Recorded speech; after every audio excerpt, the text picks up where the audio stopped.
안녕하세요, 여러분. 오늘도 인생의 지혜를 나누는 시간입니다. 이 영상에서는 똑똑한 사람은 알고 어리석은 사람은 모르는 6가지에 대해 깊이 있게 이야기해 보겠습니다. 특히 중년이나 연세가 많으신 어르신들께 꼭 필요한 인생 철학을 다룰 예정이니 끝까지 함께 해주시길 바랍니다. 이 영상이 여러분의 삶을 더 지혜롭고 현명하게 만드는데 큰 도움이 되길 바랍니다. 자, 그럼 시작해 볼까요? 첫째, 한치 앞만 바라보는 사람을 가까이 하지 마라. 여러분, 우리가 살아가면서 가장 중요한 것 중 하나는 멀리 내다보는 시각입니다. 제가 어릴 적에 있었던 일을 하나 들려드리겠습니다. 저희 동네에는 항상 동네 어른들이 모여 이야기를 나누시던 작은 정자가 있었어요. 어느 날 어르신들 중 한 분이 저를 부르시더니 말씀하셨습니다. 얘야, 길게 보아야 큰 물건을 건질 수 있다. 당시엔 그 말씀이 무슨 뜻인지 잘 몰랐습니다. 하지만 시간이 지나면서 그 말씀이 제 마음속에 깊이 새겨지게 되었죠. 제가 알던 한 형이 있었습니다. 그는 늘 눈앞에 보이는 것들에만 집중했어요. 지금 당장의 이익이 중요했고 미래를 위한 계획은 생각하지 않았습니다. 사업을 시작할 때도 그는 당장 눈에 보이는 이익에만 몰두했고 장기적인 목표나 전략은 전혀 세우지 않았습니다. 당시에는 그의 성공이 눈부셔 보였지만 시간이 지나면서 점차 그가 잃는 것들이 많아지기 시작했습니다. 결국 그는 큰 손실을 보고 말았습니다. 그제야 그 형은 어르신들의 말씀을 되새기며 후회했죠. 멀리 보아야 한다. 당장 눈앞의 이익에만 집착해서는 안 된다. 여러분도 비슷한 경험을 하신 적이 있을 것입니다. 인생은 마라톤과 같습니다. 잠깐의 승리를 위해 모든 것을 내던지는 것이 아니라 긴 여정을 준비하며 천천히 그러나 꾸준히 나아가야 합니다. 우리도 주변 사람들을 볼 때 이 점을 기억해야 합니다. 한치 앞만 보는 사람들과는 거리를 두고 멀리 내다보며 계획을 세우는 사람들과 함께 하십시오. 그들이야말로 인생에서 진정한 성공을 이룰 수 있는 사람들입니다. 둘째, 난 뒤끝은 없어 라는 말을 자주 하는 사람을 조심하라. 여러분, 이런 사람을 만나보신 적 있으신가요? 늘 난 뒤끝 없어 라고 말하는 사람 말이죠. 제가 어린 시절에 자주 어울리던 친구가 바로 그런 사람이었습니다. 그는 늘 대범하고 쿨해 보였어요. 어떤 일이 생겨도 금방 잊고 다시 웃으며 지냈으니까요. 저는 그 친구가 정말로 마음이 넓고 작은 일에는 신경 쓰지 않는 사람이라고 생각했습니다.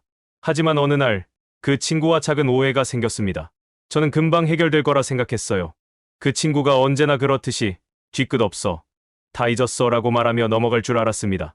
그런데 시간이 지나면서 그 친구의 태도가 미묘하게 변하기 시작했습니다. 말을 줄이고 저를 피하는 것처럼 보였죠.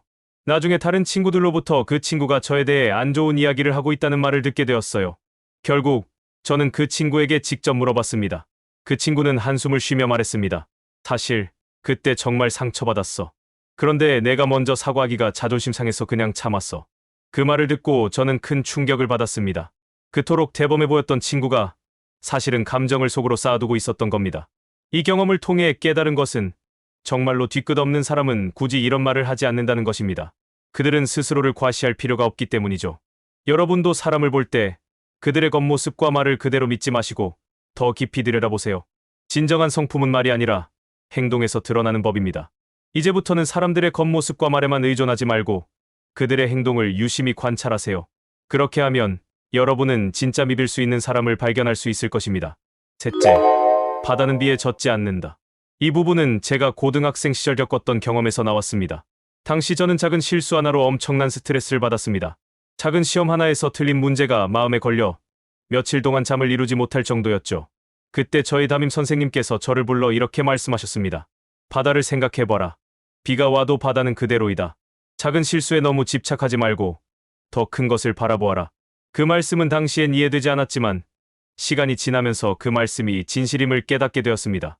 우리는 인생을 살아가면서 많은 작은 문제와 실수를 겪게 됩니다. 그럴 때마다 모든 에너지를 그 문제에 쏟아붓고 그것 때문에 잠 못 이루는 밤을 보내기도 하죠. 하지만 결국 시간이 지나면 대부분의 작은 문제들은 큰 영향 없이 지나가 버립니다. 중요한 것은 우리가 어떤 일에 에너지를 쏟느냐 하는 것입니다. 작은 실수나 문제에 집착하기보다 더 큰 목표와 의미를 향해 나아가는 것이 중요합니다. 그런데 우리는 자주 작은 일에 신경을 너무 많이 쓰게 됩니다. 그로 인해 오히려 우리의 마음이 좁아지고 큰 그림을 보지 못하게 되는 것이죠. 바다는 비에 젖지 않습니다. 그 자체로 거대한 존재이기 때문입니다. 우리도 바다처럼 넓고 깊은 마음을 가져야 합니다. 작은 문제에 얽매여 스스로를 작게 만들지 말고 큰 그림을 보며 나아가야 합니다. 여러분도 삶의 작은 비바람에 흔들리지 않는 강한 마음을 가지세요. 그것이 여러분의 인생을 더욱 넓고 깊게 만들 것입니다. 넷째, 사람들의 기억 속에 오래 남는 건 처음과 마지막 순간이다. 이 이야기는 제가 대학 시절에 겪은 일입니다. 큰 기업에서 인턴으로 일할 기회가 있었죠.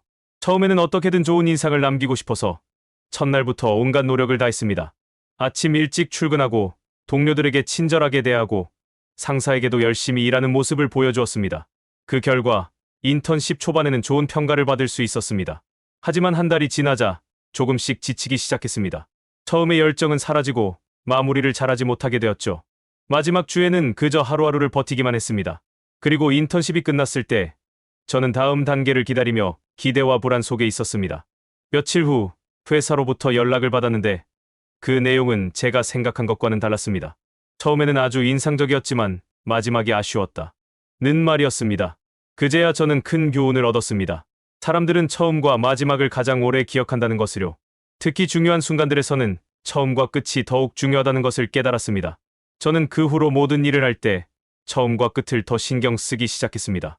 사람을 처음 만났을 때는 언제나 진심으로 대하고 마지막 인사도 늘 정중하게 하려고 노력했죠. 그 결과 저는 나중에 좋은 기회를 얻을 수 있었습니다. 그때의 작은 실수가 결국 저를 더 나은 사람으로 만들어준 것이죠. 여러분도 삶에서 처음과 끝을 잘 관리하세요. 무슨 일이든 시작할 때는 신중하고 마무리할 때는 더욱 정성을 다하십시오. 그렇게 하면 여러분이 남들에게 남기는 인상은 길게 이어질 것입니다. 여러분의 삶에서도 중요한 순간에는 처음과 끝이 중요합니다. 특히 처음의 인상과 마지막의 마무리가 여러분의 인생에 큰 차이를 만들어줄 것입니다. 다섯째, 처음부터 너무 잘해주는 사람을 조심하라. 몇 년 전, 저는 새로운 사람을 만났습니다. 그 사람은 처음부터 저에게 과도할 정도로 친절하게 다가왔습니다. 도움이 필요하면 언제든지 연락하라며 제게 도움을 주겠다고 했고, 자신의 시간을 아낌없이 내주었습니다. 저는 그가 정말 좋은 사람이라고 생각했고, 그와의 관계를 소중히 여겼습니다.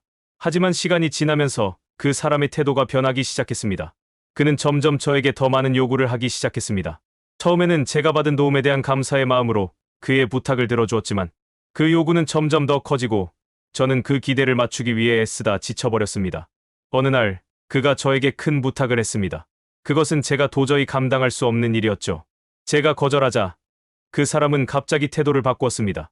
지금까지 보여주었던 친절은 온데간데 없고 차갑게 돌변한 그의 모습에 저는 큰 충격을 받았습니다. 그제서야 깨달았습니다. 처음부터 과도하게 잘해주었던 그가 사실은 자신의 기대를 충족시키기 위해 저를 이용했던 것이 아닐까 하는 생각이 들었습니다. 여러분도 비슷한 경험을 하신 적 있으신가요? 처음부터 너무 잘해주는 사람은 그만큼 큰 기대를 가지고 있을 가능성이 큽니다. 그들과의 관계는 시간이 지나면 문제가 생길 수 있습니다. 그래서 저는 그 후로 새로운 사람을 만날 때 그들의 행동을 더 신중하게 지켜보게 되었습니다. 천천히 관계를 쌓아가고 급격하게 다가오는 사람에게는 경계를 늦추지 않았습니다. 이 이야기를 통해 여러분께 전하고 싶은 메시지는 처음부터 너무 잘해주는 사람에게 너무 쉽게 마음을 열지 말라는 것입니다. 그 사람의 진짜 의도가 무엇인지 시간을 두고 지켜보세요. 천천히 쌓아가는 관계가 더 오래가고 진실된 관계가 될 가능성이 큽니다. 여섯째, 내가 조금 손해보고 있다는 생각이 들 때가 딱 좋다.